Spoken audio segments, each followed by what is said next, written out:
Quran says in Surah Hujurat, chapter number 49, verse 6, that whenever you get information, you check it up before you pass it on to the third person.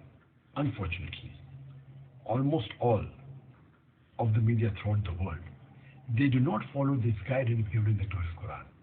And this is exactly what happened just recently when an article came in most of the Indian newspapers, headlines, as well as the news channels, that I was responsible for inspiring one of the terrorists of the attack in Dhaka in Bangladesh. I inspired him to do this act of killing innocent human beings. I did a little research and tried to find out what was the story behind this. And when I spoke to the Bangladeshi official government people, they told me that they did not believe that I inspired this Bangladeshi terrorist to do this act of killing innocent people. That's a different issue. That yes, he was my fan. And there are millions of fans of mine throughout the world. And particularly in Bangladesh, alhamdulillah, more than 90% know me and more than 50% are my fans.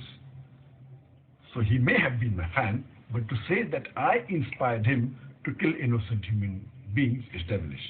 But this story occurred the first time in one of the leading newspapers of Bangladesh, the Daily Star.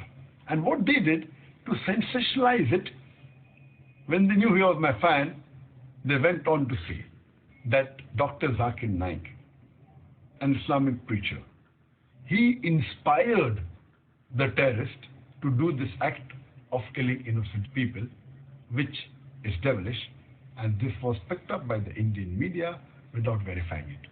I challenge any of the media, whether it be the newspaper or from the channels, to show me any official source from the Bangladeshi government which says that they believe that this act was inspired by Dr. Zakir Naik of killing innocent human beings. This paper went to the extent of saying that I am banned in many countries, including Malaysia. The only country that I am aware of where I was banned once from entering was UK. I don't have any proof that any country has banned me officially. And Malaysia banning me, it is illogical because this paper doesn't know, neither does the Indian press knows.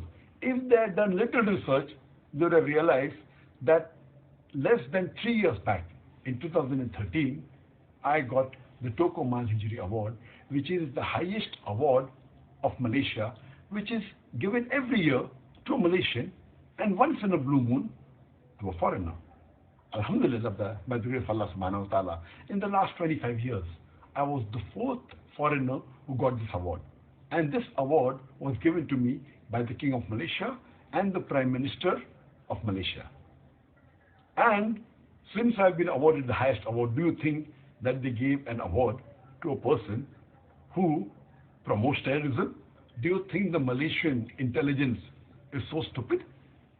And this paper said it, and the Indian news media picked it up without verifying it. And just for the information, I was there in Malaysia just hardly less than 3 months back.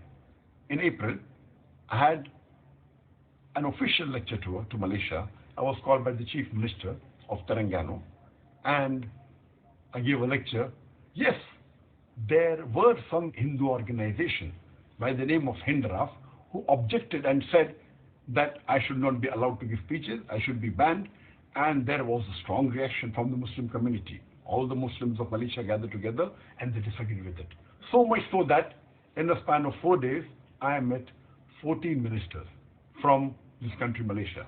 I met the Prime Minister, I met the Deputy Prime Minister, Home Minister, Religious Minister, Sports Minister, Education Minister, Telecommunication Minister, on and on. In 4 days. Never in my life have I met more than 15 ministers in a span of 4 days. Alhamdulillah, my fan following in Malaysia is also very high. Just because one Hindu organization does not want me to come to Malaysia, that does not mean that the Malaysian government banned me. So this newspaper in Bangladesh, the Daily Star, says something which is unauthentic. From where did they get this? I don't know. Maybe from some website of some fanatic organization, and they give it in the newspaper, and the Indian media picks it up, and most of the news channels, many of the newspapers give as headlines that Dr. Zakir Naik is banned in many countries, including Malaysia, which is absolutely wrong.